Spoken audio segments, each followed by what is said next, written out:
Dan batch ini telah mencatat 12 murid straight A's, manakala sekolah mencatat 40 murid cemerlang ekonomi di atas.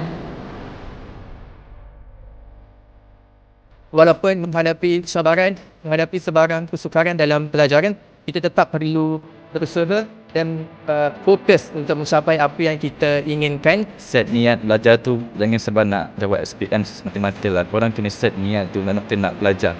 Confirm korang akan dapat perubahan yang sangat ketara. Ni kalau study, biasanya petang-petang. Lepas tu kena study consistently. Jangan study kejap-kejap setengah hari, kejap-kejap tak study. Macam hari-hari kena study.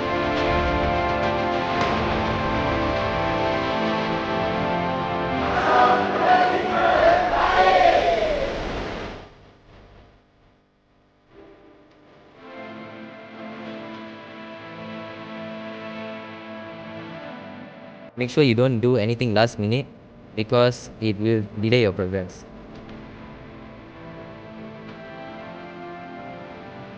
Ada tuju saya lepas ni, saya ada minat tu nak masuk dalam bidang medik lah. Dengan harapan dapat jadi doktor pakar bedah saraf. So I'm planning to pursue either chemical engineering or electrical engineering. Saya nak ke arah IT. Sebab saya enjoy coding.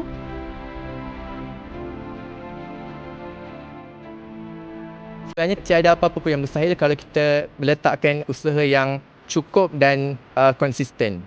Kita tidak boleh hanya berharap kepada orang lain, kita juga perlu yakin dan percaya dengan diri sendiri.